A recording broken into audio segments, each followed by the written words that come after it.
Secondary weapons in Warframe are a dime a dozen, but few can boast the looks of the Sicarus Prime. Hey guys, hello and welcome back. As always, my name is Leyzar, and today we're gonna be diving deeper into this Mastery Rank 14 beauty. That being said, I will keep my new player friendly tone, simply because I want anybody watching this video to understand how the weapon functions and how it should be built. So if you're a veteran of the game, please bear with me. And with that out of the way, let's jump into the Sicarus Prime. First of all, let's check out how the weapon behaves without any sorts of mods equipped, and I'm simply gonna be taking a couple of free shots. First of all, the Sicarus Prime is a burst weapon. As you can see, it does 1, 2, 3, and because of the recoil, it kinda aims upwards. You see that? 1, 2, 3. The accuracy on the Sicarus is quite good, but you gotta take into account that being a burst weapon, that third bullet out of the clip might cause you to lead your target a little bit if you wanna hit them all and in case they're far away. So the accuracy is nice, but because of the recoil on this thing, as you can see 1, 2, 3, it kinda leads up like that. So think about it when aiming.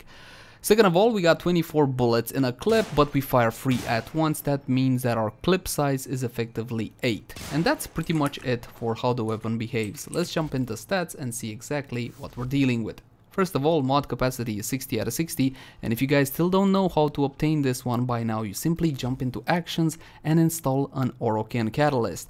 Now the Orokin catalyst can be found from alerts, invasions, especially after dev streams, or if not, you may get it from the daily sortie if you're lucky. If not, pay 20 plat for it. My weapon has been formatted a total of 6 times, but for the weapon build I'm recommending you guys, 4 maximum of 5 should be more than enough. You can go to 6 if you have a Riven like I do, and we're gonna showcase that one a tad later. Accuracy, like I said, is outstanding. This is a 25 accuracy. Now the Lex Prime is fabled to be an extremely accurate weapon, and this one has 16. Just keep in mind that the Lex Prime fires 1 shot, the Sicarus fires 3, and it leads upwards like that. Critical chance is outstanding at 25%, and the multiplier is decent at 2.0, so going further into crit with the Sicarus will not be a mistake.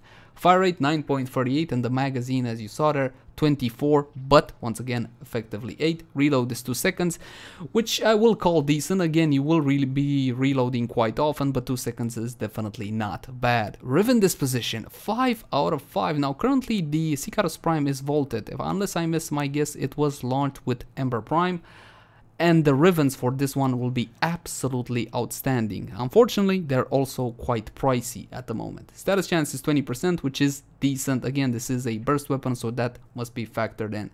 The default damage will be impact, puncture, and slash, with slash and puncture being at the same value and impact being the highest. Now you can do something like slap on maim. If you put on maim, your slash value will be higher than the impact, and I tried everything I could to make it into a slash weapon. It does semi-work, but not good enough in order for me to recommend it as a full-blown build. So let's start slapping on some mods. The first thing, as per the usual, we're gonna pump up some damage with Hornet Strike, and this will be the only damage mod we slap on. If you're unclear and want to sync your endo, Hornet Strike should be your #1 priority. After damage, a bit of multi-shot with Barrel Diffusion, again 120% multi-shot, and this is mandatory for pretty much any pistol build you might have. And we're not gonna stop there, we're gonna be adding Lethal Torrent. Now Lethal Torrent is a very interesting mod. This one can be obtained from alerts, definitely look out for that. If not, from the trade chat, 5 maximum of 10 plat. 60% fire rate, which in our case works and doesn't work, again considering how the recoil works for the Sicarus, but more importantly that 60% multi-shot matters a whole lot, which is why the main reason why we're gonna be using Lethal Torrent. Next, we said that crit chance is pretty good, so let's further amplify it with Pistol Gambit. If you have Prime versions of any of the mods that I recommend, then by all means jump right in and use your Prime versions. Prime Pistol Gambit or Prime Target Cracker will definitely be a huge boost to the Sicarus, but it may require you to forma an additional time. The standard version of Target Cracker is only 60% critical damage, and from my point of view, this one is a tad underpowered. At least 70% would have been good. In any case, our critical multiplier jumped up to 3.2, and because of Pistol Gambit, our critical chance jumped up to 55%. What follows next depends exactly on what you're doing, where are you going and who are you fighting. Are you up against the Corpus? Then you might want to build Gas or Magnetic. Magnetic will deal extra damage against their shields, and Gas will bypass their shields entirely and deal damage to their health.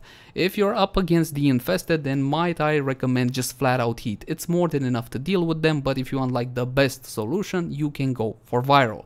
We're going to be taking, as per usual, the example of the Grineer because these are the toughest targets in Warframe. Against Grineer, your safest bet is to build Corrosive, which is the combination of electricity and toxin. When adding elemental damage to a weapon, you have two options. You can either add the 90 mods or the 60-60 mods. The 60-60 mods don't add as much damage as the 90 mods, but they do offer a good chunk of status chance, 60%. So we're going to be slapping on Jolt.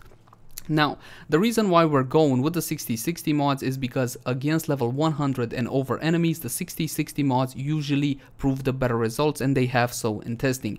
If you're going, however, for ordinary everyday missions, then the 90 mods will give you better results simply because you just need a bit more damage to kill your target, and if you're one or two shotting them, there's no real need to play around with status and armor stripping. So for now, Jolt.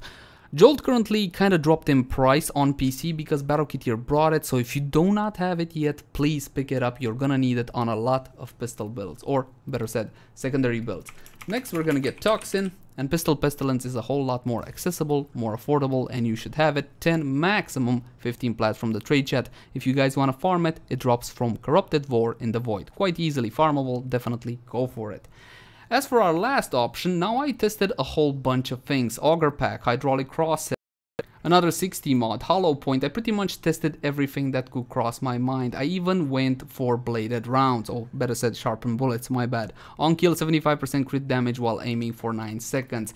But the honest truth is that the best way to further amplify your damage right now, and the most consistent way, is to further increase your elemental combination, again depending on what you built initially. I got Corrosive because I'm going up against Grineer, so I want either more electricity or more toxin. Let's go with toxin this time. Pathogen rounds, the 90% mod, and my Corrosive jumped up over 1000, and this will be our base build, so let's test it. We're gonna be spawning in Corrupted Heavy Gunner level 115, and we're gonna take first of all a couple of, let's say, careful shots just so you can see exactly what the weapon can do. Normally a full clip is more than enough to deal with one of these guys. I get plenty of status effects on the targets, and the more status I apply to them, the more and more damage my subsequent shots will do. Now it's not worth going overboard with status. If you were to completely strip all the armor from these targets, then because your Corrosive will no longer get the 75% bonus, you would actually be doing less.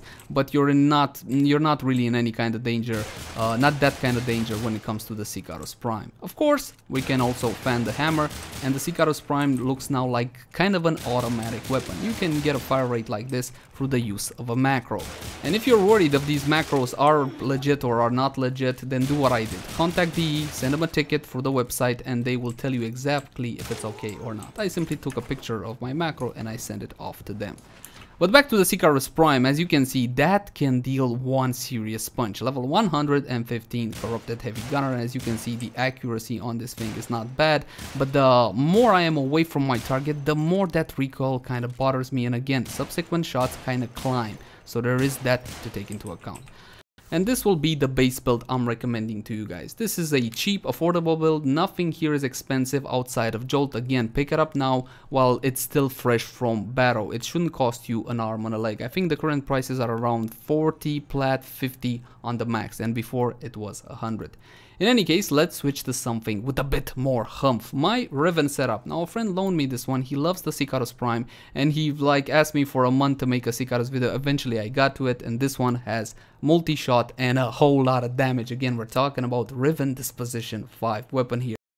And of course, we also have Prime Target Cracker instead of the normal one from the top. Now let's see what kind of a difference does a Riven make. Now before this, we were able to take out one of these targets in about 7 shots consistently. We still had like 1 round left in a clip. Now 1, 2, 3, 4, 5. Now that was a bit unlucky. Normally it can do 3, 4, 2, 3, impactful, definitely. There you go. Yes, a Riven does make quite a difference. Is it mandatory? Should you go out and get a Riven? I never really advise 4 Rivens unless you are really liking the weapon. If this is like your favorite weapon, then absolutely go get a Riven. Try to max it out if you so desire. However, I honestly believe that the Sicarus Prime does not require a Riven to be a competitive weapon. When it comes to secondary weapons, there are plenty of options, but there's something special about the Sicarus. It just looks amazing, it's got plenty of power, that is pretty much clear, and that reload animation, at least to me, is absolutely gorgeous. So the choice is yours. Of course, now that we talked about the builds and all whatnot, let's have a bit of fun with Mirage. Let's further amplify the damage we can do. We're gonna pick up an aura, and this one is called Pistol Lamp. Now, Pistol Lamp, I believe, is still obtainable from a quest. If not, you can just go to the trade, pay 10 plat, and simply buy it like that if you can't be arsed to farm. When it comes to arcanes, these are a whole lot more impactful than the aura. Arcane Awakening. Now this one, on reload, 40% chance for plus 100 damage to pistols for 16 seconds, and we're gonna be reloading plenty. That 40% chance could be a bit better, so if you guys want to double stack Arcane Awakening and just get a bigger chance of getting the damage boost, then you can do that as well. I recommend, however, you pick up Arcane Velocity as your second arcane. There we go. Now, Arcane Velocity synergizes beautifully with Arcane Awakening. On critical hit, 60% chance for plus 80% fire rate to pistols for 6 seconds. So you see how this one works, right? One makes you fire faster and the other one gives you a damage boost on reload. Because of the fire rate, you're gonna be reloading a whole lot more often. And that's gonna do it for that. We're gonna be spawning in the exact same set, and we're gonna activate Mirage's first ability for the clones, her third ability for the 418% extra damage, and we're simply gonna go to town. Look at that power, absolutely amazing. This weapon can tear through targets like there's no tomorrow. Honestly, I didn't expect it. I didn't expect it to be this strong, but it definitely is. If there was a heavyweight class, the secondaries, definitely the Sicarus Prime should be a part of it. Now I know I'm kind of overselling this weapon. Burst weapons have some pitfalls. As you saw with the Sicarus, the fact that the recoil makes the first shot climb a lot away from your initial target can be a bit problematic depending how far you are away from your target. If you want to go for a dead headshot from like 50 meters away, no chance all of your free bullets will land on the target, so that means it's not exactly ammo efficient. I mean, take a look at my ammo right now. I started off with 210 and now I'm on 81. So it's not a perfect weapon, no weapon in Warframe is, but it is a powerhouse of a pistol. And that's gonna do it for now. I'm gonna thank you guys so much for watching. Like, favorite, share, and subscribe if you enjoyed the content. If you have any feedback for me or would like to request a specific weapon review, then by all means leave it in the comment section down below. I can't realistically promise you that next time it will be done, but I will read through each and every comment. But until next time, guys, bye bye.